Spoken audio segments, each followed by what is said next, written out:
Hello, and welcome to the Social Protection Podcast. I'm your host, Jo Sharp.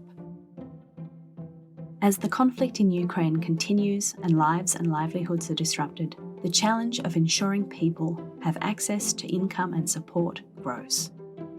The government of Ukraine has been working to continue payments of regular social protection schemes, including pensions, and launched emergency payments in active conflict zones. And with donations flowing in, international agencies are also looking for ways to provide cash-based humanitarian assistance.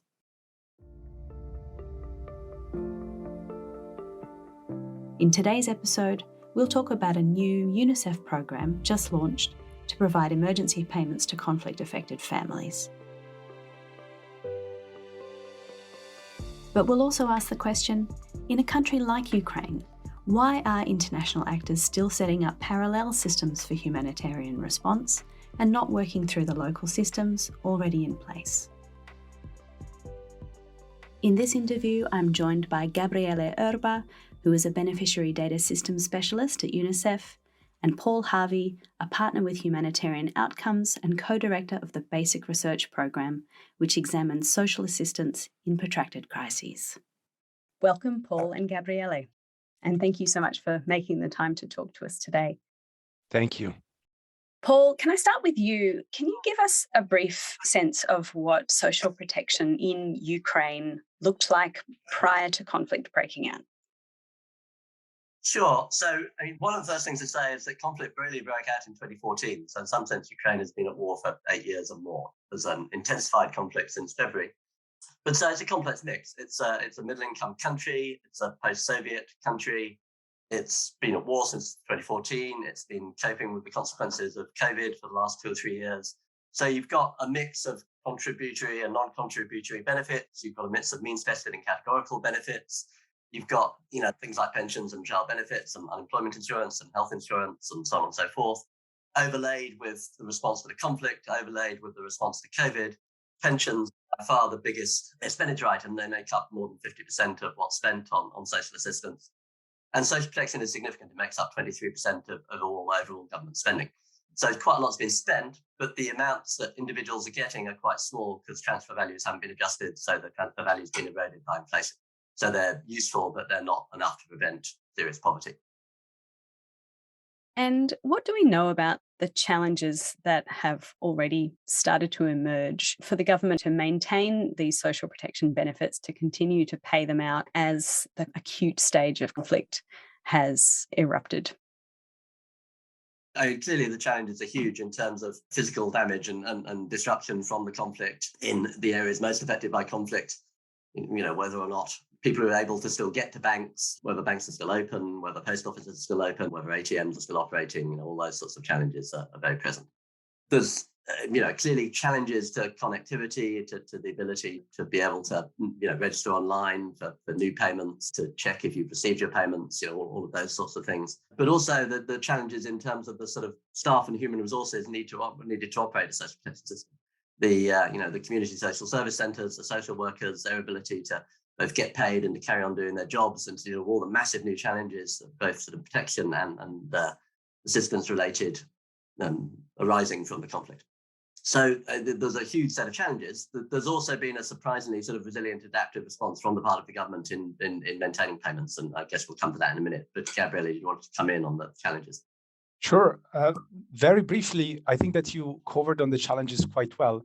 There are many different degrees of severity with which the conflict has hit Ukraine. And of course, in besieged area, Mariupol or Kharkiv or Kiev, at the height of the shelling, the challenges of accessing payment or even spending those payments were enormous. Look at the broader picture of Ukraine. I think that the figures that we have is a figure of great resilience of the government. So the government in the very early phases of the response was able to leverage one of its digital investment from the Ministry of Digital Transformation, which is called DIA. DIA is an application that allow citizens to upload their documents and to apply for certain social benefit. And it's a unique asset as it counts already 15 million unique records on file, a great tool to reach people in need. So that was the rapid response to come up with a new service for unemployment benefit that received 1 million applications that were paid with an existing digital delivery mechanism there and then.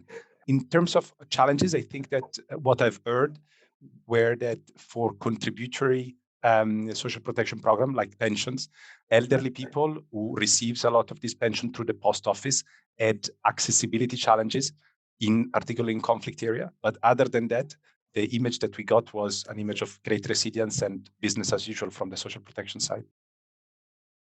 It's also worth saying that there's always been challenges for Ukrainian citizens in Russian-occupied areas ever since 2014 in Luhansk and Donetsk. They've rarely been able to access payments unless they've been able to cross front lines, and that's been problematic. And there's much less transparency over the assistance that the Russian government's been providing in areas it's been occupying either since 2014 or more recently. And so whilst the Russian government has been providing some assistance, what that is and how it's working is much less clear. Gabriele, UNICEF has been working with the government of Ukraine to implement a new emergency cash transfer. I believe it's for war-affected families with children in a remarkably short time over the last few weeks. Can you tell us a little bit about the program, what it's providing to people, and how it came together? First of all, I would be humble on timing. Even as we try our best, I think that the level of preparedness that we should aim for should always be bigger. But indeed, I think we moved fast, and we moved fast for a number of reasons, including our existing relationship with the government. The work that we had with the Ministry of Social Protection allow us to fast track certain discussion on the target beneficiary that we were looking at for this emergency program, allowed us to explore whether vertical or horizontal expansion were at all a possibility in the time frame that we were looking at for this emergency cash assistance program. And also the relationship that we had with the ministry allowed them to frankly and transparently say, go ahead for the sake of rapidity with a parallel system in coordination with us on the target that you're going to reach. We tried to design what would have been the most appropriate target with the information that we had available at that time. We used a poverty analysis that UNICEF did on families with children in 2020, if I'm not wrong. And we were looking at the income gap between these categories of people and the subsistence level. And the income gap was larger for families with 3 children or more. And it was quite large for families that were single-headed. So that was our initial target. As a result of discussion with the government, we parked temporarily the single-headed household, and we decided to focus on the increased needs of families with children with disability in conflict. And of course, this was also being informed by the budget that we had available at the time. And therefore, we are focusing on large families with 3 kids and more, of which at least one between 0 and 2. So it's de facto a vertical expansion in parallel of their child benefit program, and families with at least one child with disability, which is roughly, we're looking at 55,000 households nationwide, despite the fact that, of course, this is motivated by the need to address the additional vulnerabilities as a result of the war. We really wanted to have as much as universal approach to targeting as possible, and not only those that are in conflict-affected areas or those that were displaced as a result of the conflict. Another factor that really helped fast-tracking the setup of the project was the existence of an hotline, of a call center that we had in partnership with the government for child rights-related services that we could expand to include responding to the needs of the beneficiary when it comes to registering to UNICEF cash transfer program. And also the level of digitalization of Ukraine was a very important factor for us to set up the program very fast, as for the first time globally, UNICEF used a self-registration system online where a beneficiary could self-apply for this benefit. Other factors, of course, include all of the great work that humanitarian agencies within the cash working group framework have been doing on calculating the benefit amount. And I think this all goes into the various variables that allowed us to move fast. So, when you were saying initially that you did some assessment with the government of Ukraine around looking at the existing systems and thinking about whether parallel or vertical expansion were possible, what were the factors that meant that you or UNICEF was not able to simply top up existing benefits or work through the existing system? So UNICEF first option to deliver humanitarian cash transfer is always expanding government system. And in the initial discussion that we had with the Ministry of Social Policy, it became clear quite immediately that there were no policies and procedures to be able to design a rapid response that was going to expand either vertically or horizontally on their existing program. And by policies and procedures, I mean the legal framework to receive the funds and to top up and to create the procedures that allows to increase the amount of money received or to rapidly include beneficiary in the system. Hence, the understanding of the government that in light of the humanitarian needs, it was important to go in parallel for a short period of time with a mindset of investing in creating these policies and procedures and also transiting this scale load back into the systems. My understanding is that the platform for self-registration that you mentioned launched at the end of March. Are you seeing high levels of registration? How does payment seem to be going?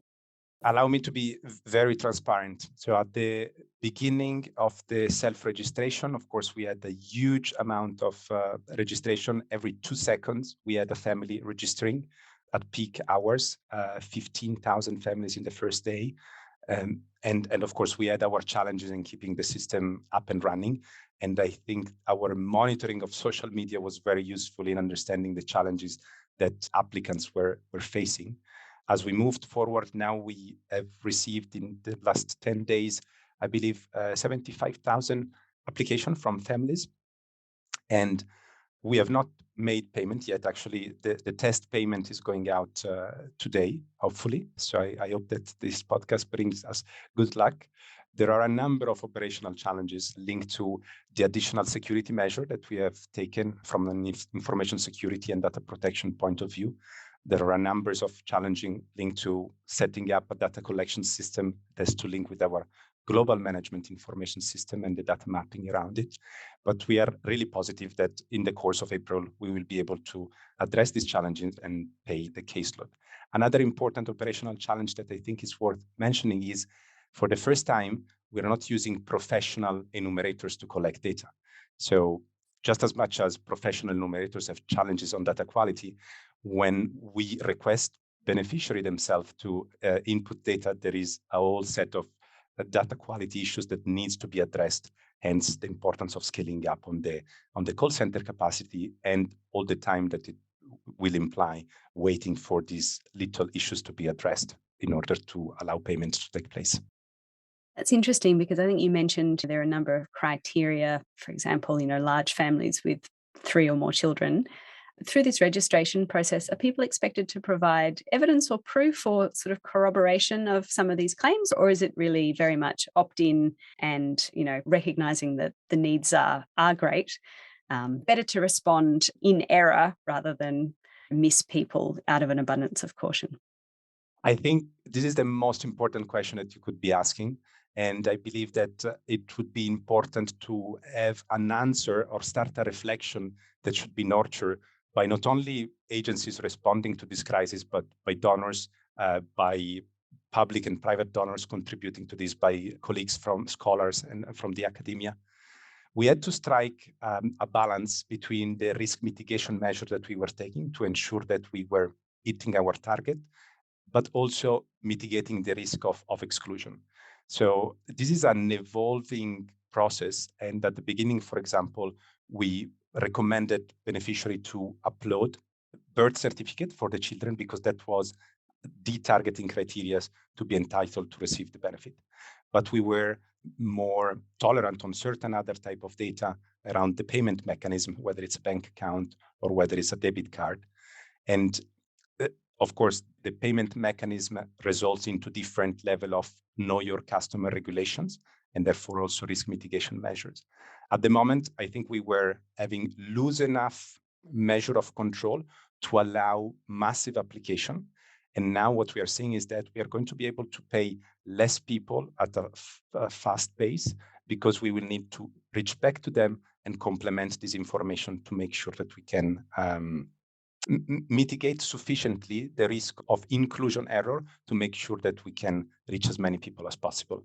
But I think that it's a reflection that should be ongoing, and the level of risk appetite in this situation should be informed by also discussion with the government of Ukraine, with whom we are having regular discussion on this topic, with donors and fellow humanitarian agencies. Thank you. If I may, just one more question to you, Gabriele. You mentioned before that you were able to receive quite active real-time feedback via social media, particularly around when the registration portal was first launched. Can you give me a sense of how that worked, what people were saying, and how you were able to respond if challenges were being identified in that way? Well, to be very transparent, again, the majority of the comments were at the very beginning very angry about the fact that it was taking long time to register, or that the system, the connectivity was not great. They could not upload the picture. And these are normal challenges that people face when they engage with digital system. So we kept on responding, on trying to adapt the system to make it faster, to make it easier to use. And of course, to try to complement the registration process with our implementing partners. We are partnering with a series of NGOs to support those beneficiaries that had challenges, either remotely with telephone or in person, particularly for the beneficiary that were staying in collective centers. Thank you. It's really helpful and interesting insight into just how challenging these systems are to put in place, and the real human factor, which means that people, especially people in crisis distress who don't have their usual resources handy, there's a lot to factor in there in terms of designing programs and making them actually work. So I also hope that this podcast recording brings luck for the first tranche of payments. Paul, you're co-director of the Basic Research Program, which is looking at social assistance in protracted crises. And so I know that you've been thinking about how social protection programs and humanitarian response are designed in these kinds of crisis situations.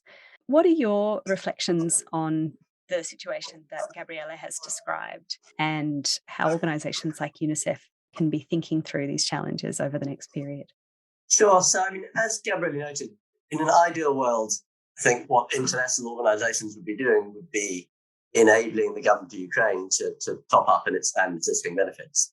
This sounds like a sensible second best option, but it's definitely second best, because even working as fast as UNICEF and others have, it still takes a while.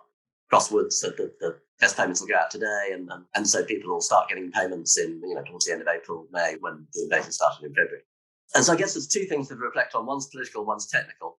So in a political sense, Ukraine is very unusual, both because it's a middle-income country in Europe, but also because it's a government that Western donor governments trust enough to be providing several $1 billion worth of arms. So one feels that this presents an unusual opportunity to just provide sort of direct budget support to the government of Ukraine so that it can increase benefit payments. And that could be bilateral, it could be multilateral. It feels like there should be a way to enable that to happen. It feels actually like it should have happened quicker than it has.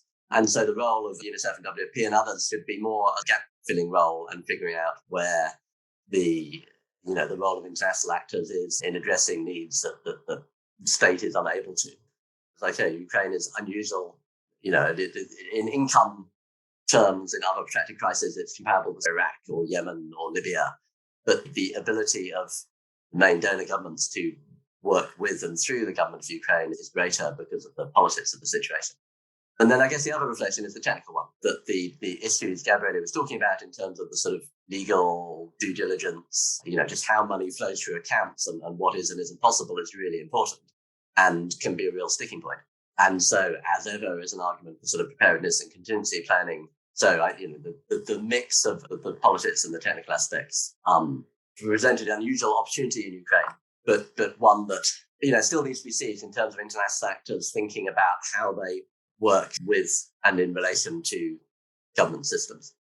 Gabriele, can you give us a sense of how people are using some of these social protection benefits, how they're using these payments in active conflict zones in Ukraine. It's hard to get a picture externally, perhaps, around things like, are markets functioning? Do you have a sense of how families will be using these payments? One of the first things that we did when the search team for humanitarian cash transfer arrived in Ukraine was to bank on the network of youth reporters, that it's an initiative that UNICEF has globally to engage with youth. Actually, the pool of youth reporters also covers quite generously people from 20 to 30 years of age. And we basically can send them a set of questions and we ask them about financial assistance during war. First of all, to understand whether cash assistance was still the preferred modality and whether this was changing from one oblast to the other, but then also to get a sense of what the needs were and what they were using existing cash assistance. It was not a surprise that the most active actor to deliver cash assistance at that time was the government, because the social protection system were still continuing functioning. 87%, and that was consistently across Ukraine, east and west, of the respondent were actually saying that they would still prefer cash over in-kind assistance. So showing that there were pockets, and particularly in besieged area, where in-kind assistance was relevant, but otherwise markets were functioning, markets were resilient, and there was a need for cash assistance and an increased need for cash assistance in light of the disruption of all the livelihood means that beneficiaries were having. Only 7% of the respondents, and we're talking about 6,000 respondents in this survey nationwide, said that they did receive assistance. And the way they used this cash assistance was very diverse: rent, food, transportation in particularly, and hygiene products. And charity, by the way. Charity as in sharing the assistance with other people in need was something that came up very strongly with 11% of the respondents. So there's a tendency to think in either or terms about markets and cash and in-kind assistance. Either cash is useful because you can spend it, or it's problematic because markets are disrupted. And cash in an account is useful whether or not you can spend it straight away. So in besieged areas, it's clearly important for in-kind assistance if markets are so disrupted. But it's also great to receive cash assistance because at some point you might be able to flee, you might need to pay a taxi driver, you might have to, all sorts of things that cash can be useful for. The cash, assuming it doesn't disappear, sitting in your bank account, having some money there is a good thing. And so I think we need to think in terms of complementarities between cash and in-kind assistance in situations where markets are disrupted and both are needed. We hear that refugees fleeing to neighbouring countries like Poland, for example, are able to access the big four Polish social protection programs for families and children. So there's been some focus and commentary on how refugees will be taken care of in receiving countries. And obviously that's actually quite a positive story insofar as any of these stories are positive around this crisis. You mentioned before, though, internally displaced persons, IDPs, for example, in the disputed or the Russian-held areas like Donetsk and Luhansk, and some of the challenges that they have in claiming what really should be entitlements, or at least were, I guess, entitlements up to a certain point in their lives and then perhaps have become difficult to access. Just be interested if you can tell us a little bit more about what that means for the way we think about social assistance for refugees versus IDPs and how we come to grips with that challenge. Sure. So this is clearly, always a sensitive issue in the humanitarian crisis. But clearly, as a humanitarian actor, you need to be concerned with civilians on all sides of the conflict, and therefore with civilians in Russian-occupied areas as well as Ukrainian government-held areas. And Russia, under international humanitarian law, has responsibilities in occupying power, and what assistance people in those areas are able to receive from who and how is just very unclear. Partly because of the fog of war, partly because of restrictions on what Russia allows to be known. International humanitarian actors, I think, have a particular responsibility to think about those sets of issues because that's where some of the gaps and problems might be most important and where the Ukrainian government is obviously least able to fill those gaps. But it will be extremely difficult to do that and be the operational agencies and Gabriele and colleagues tasked in trying to think about how to do that. Gabriele, what are the next steps for this emergency transfer that UNICEF is implementing in Ukraine? So for the time being, we have a time horizon of 6 months, and we are looking at maintaining for sure for the next 6 months this parallel response. In this 6 months, the two most important next steps that we want to move forward with are, one, as I mentioned earlier, invest time and capacity and technical assistance with the Ministry of Social Policy to generate and to work together on those policies and procedures to make the system shock responsive and to be able to expand either vertical or horizontally, including by transferring part of our caseload.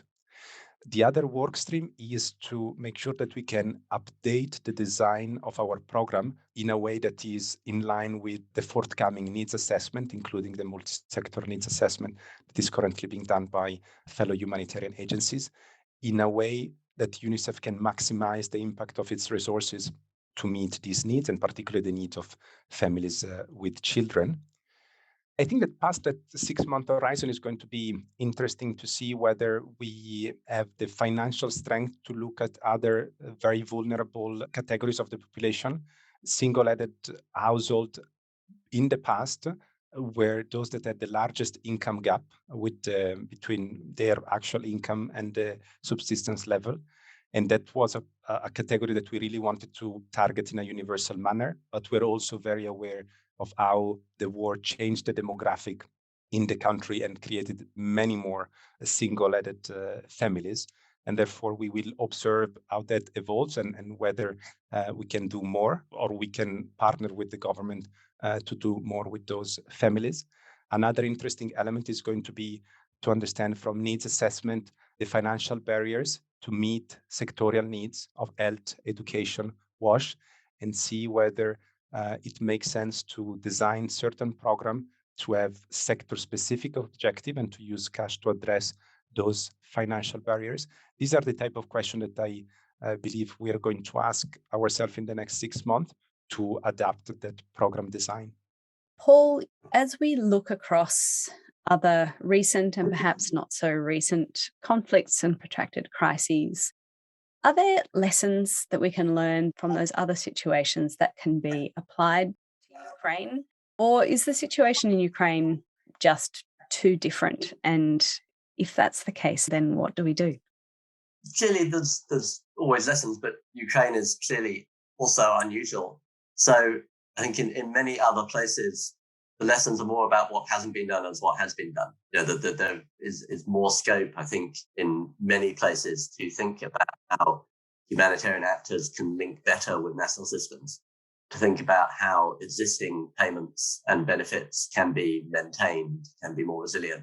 And that has happened. It's happened a bit in Yemen through the Emergency Cash Transfer Project that is supported by UNICEF and the World Bank, with huge question marks over the sort of value of the transfer and who's being targeted because it's a pre-war beneficiary list. So Ukraine, in some ways, sort of presents an opportunity to do it better this time, partly because the government is viewed favorably by the donor governments, partly because the system is more developed.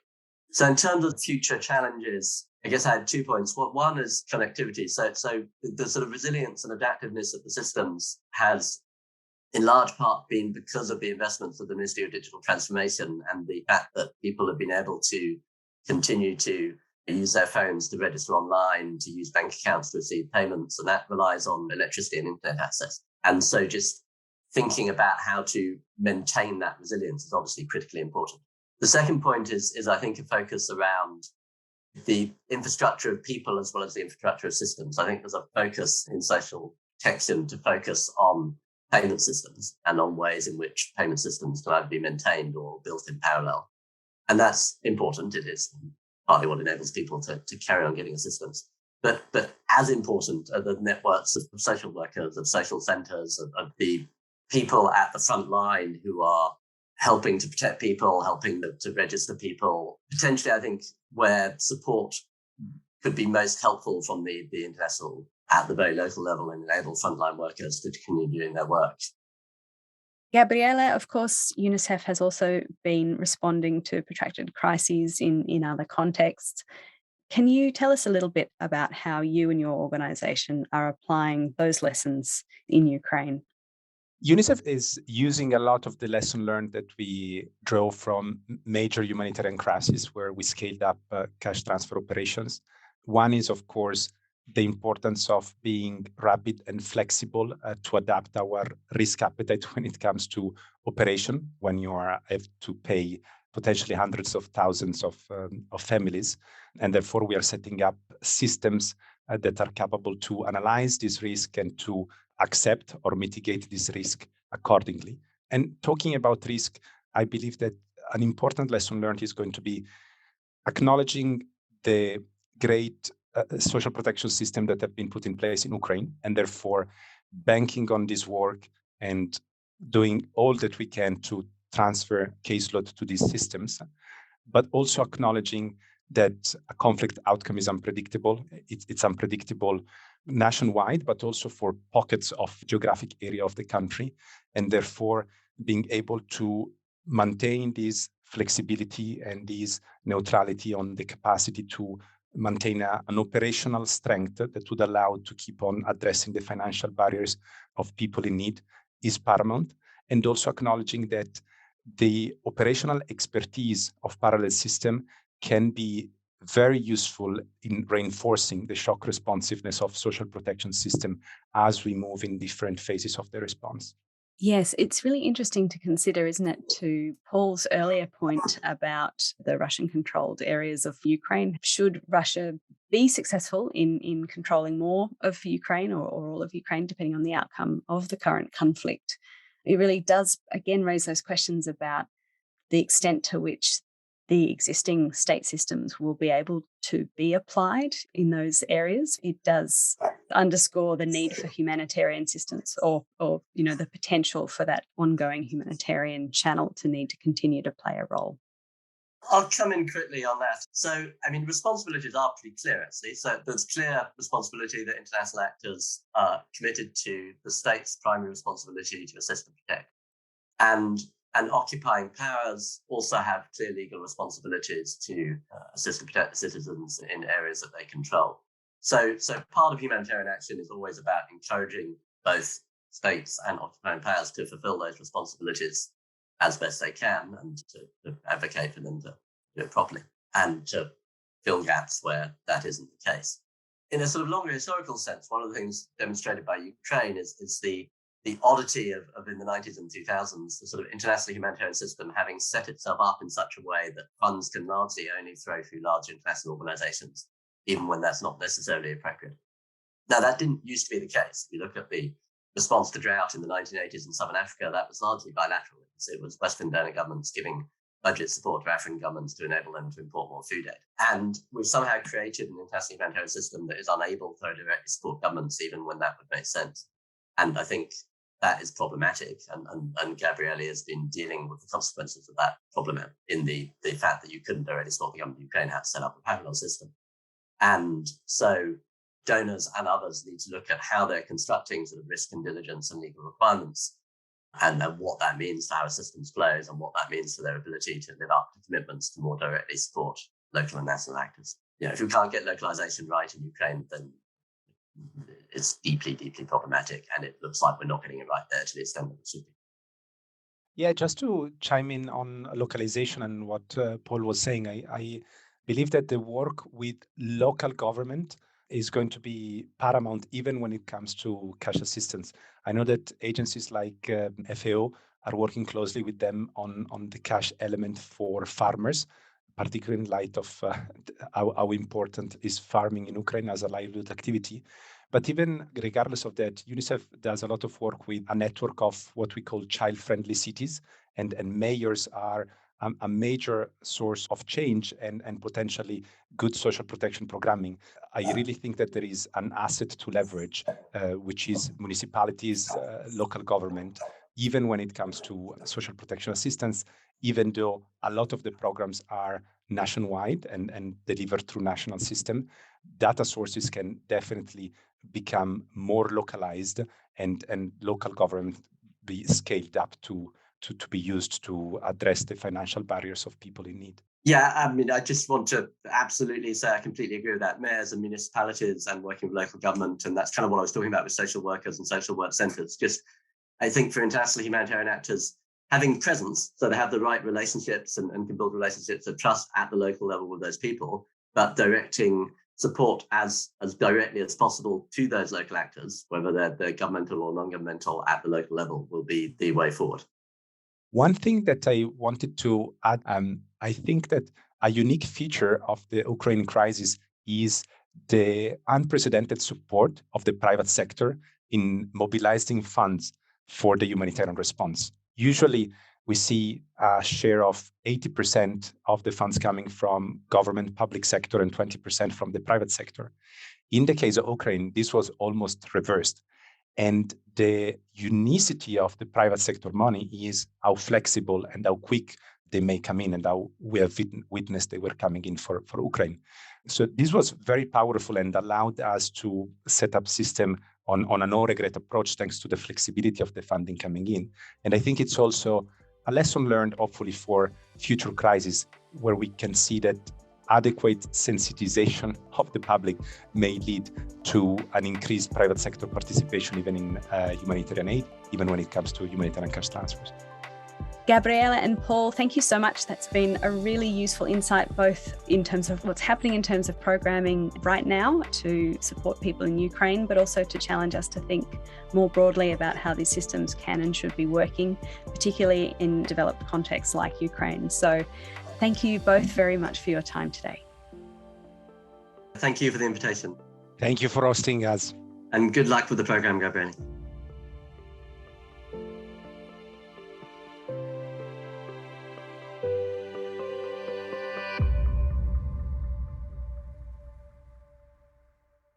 We like to end each episode of our show with our quick wins, where we highlight news and resources that you, our community, should know more about.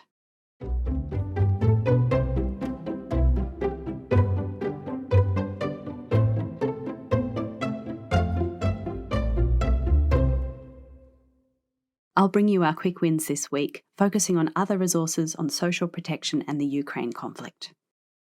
In case you missed it, check out last month's bonus episode of this podcast on the Ukraine refugee crisis and the roles that social protection systems in receiving countries, along with humanitarian cash-based interventions, are playing in the response.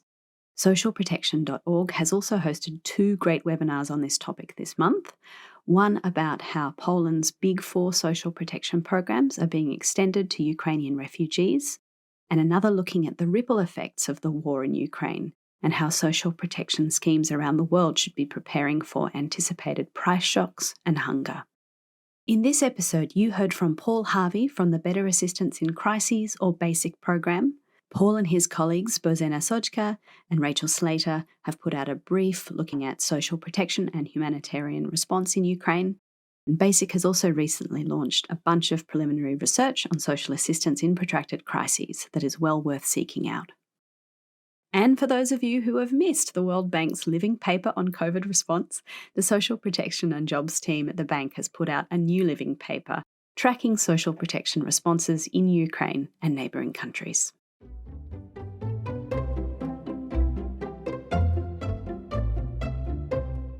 Thank you for joining me for the Social Protection Podcast. We are a production of socialprotection.org from the International Policy Centre for Inclusive Growth. Follow us on Twitter at SP_Gateway and find us on Facebook, YouTube and LinkedIn. Subscribe to this podcast via your favourite podcast provider and leave a review. Back next month. See you then.